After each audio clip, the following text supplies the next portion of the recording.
Hey, call me Louis. This is my spot. LuiSpot.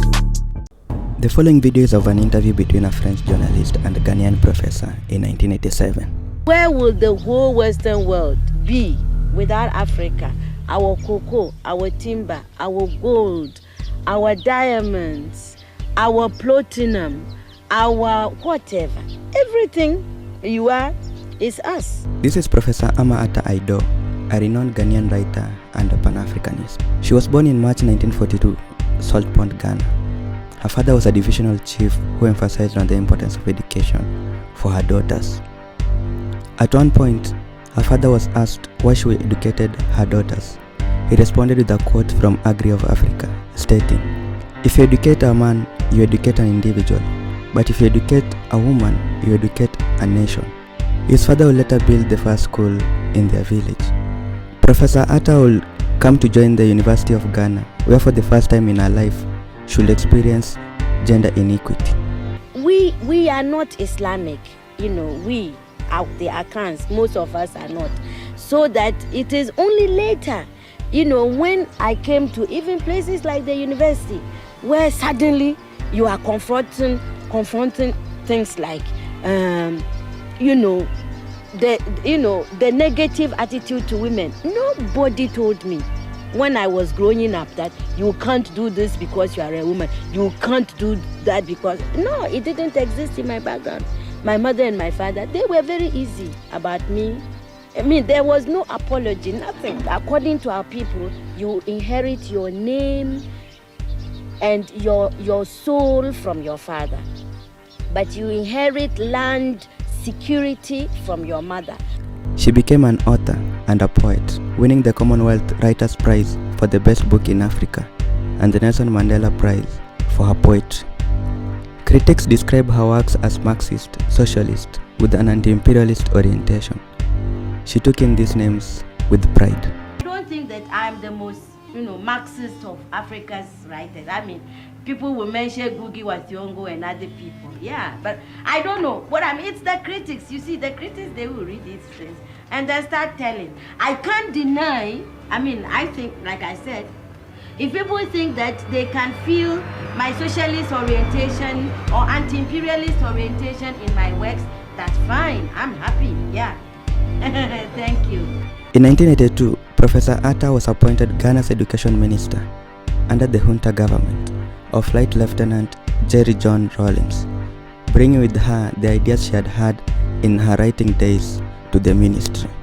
1 year, 6 months into her new job, she resigned, realizing that she would be unable to achieve her aim of making education in Ghana freely accessible to all.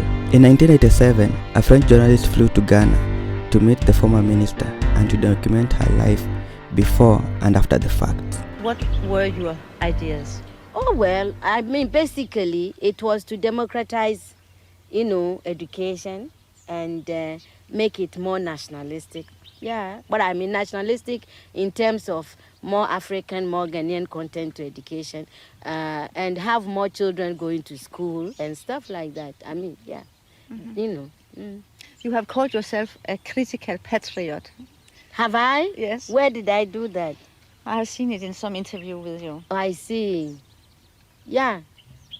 And I think Ghanaians, nearly the whole nation is, are critical patriots because we are a highly politicized people.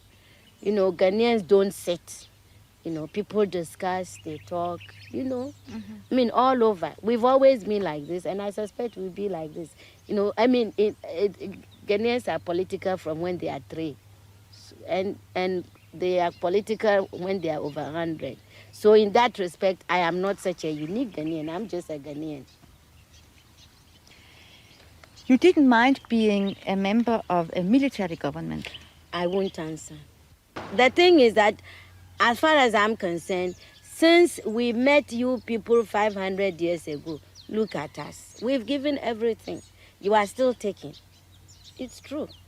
Where will the whole Western world be without Africa? Our cocoa, our timber, our gold, our diamonds, our platinum, our whatever. Everything you are It's us. I am not saying it, it's a fact. And in return for all of this, what have we got? Nothing. Anti-personnel indoctrination against ourselves. If you go and cook your horrible diseases like AIDS, you say it is us. You brought us tuberculosis. We didn't have this big cough until white people came here. In exchange for Africa giving Europe 500 solid years of our people, I mean not Europe, the Western world, of our human beings to work your canes, to dig your gold, to take in gold itself, diamond, I mean, you know, fish, peanuts, palm oil, everything. In exchange for that, we have got nothing. Nothing. And you know it. Nothing. And you look upon, you know, white folks look upon us like monkeys. It is true. It's in your literature. Hey, you know, some of your best thinkers have said this about us. Have you heard of all these Germans? Have you heard? Okay. Yes. They said, Lord Burton, yes. People like that, they said, we don't even have the brain of animals. That's what we've got from you people. But don't you think that this is over now? Over where? Is it over? Who said that AIDS came from the green monkey? Is it over? Is it over? Well, if this is your impression, do you think that you can ever forgive us? It's not a question of forgiveness. I have nothing against you. My point is that you did and you are doing for your survival what is necessary. We can't blame you for that. The fact that we didn't do enough for our own survival and we are still not doing enough for our survival, that is not your problem.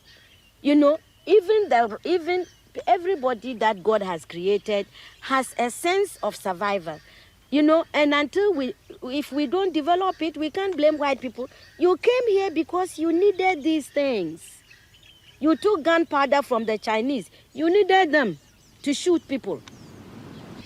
Do you consider AIDS as a new form of colonization? Of course. Why? That's why. You know, my people, the Akans, we have a proverb. It says that good morning, thank you, is never enough to salt anybody's food forever. You cannot build your life on thank you, morning, thank you, English, thank you, God, you know, which is what aid makes, you know, we are always receiving. Nobody, look, and I don't care who hears, nobody anywhere in this world is going to send you their best of anything. Do you see? Neither the experts nor people, you give us what you can afford. Aid is the leftover, really, and it cannot be enough. Aid, you can, when, you know, the world is, now the world is one place. So, there is nothing wrong if my house is in a crisis and you offered me something. There's nothing wrong, you know, because there is interrelationship. But a whole nation, a whole continent cannot live forever on aid. And I think we are in Africa, we are in danger of making foreign aid a kind of policy that is wrong.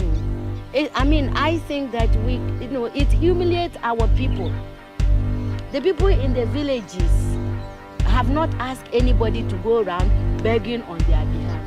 Professor Atta died on 31st May 2023, aged 81, but not before leaving this piece of treasure. So, what do you all think about Professor Atta Aidoo's speech with this French television? Share your thoughts in the comment section below. Otherwise, give it a thumbs up if you liked it.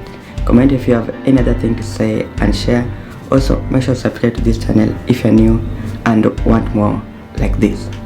Until next time, peace.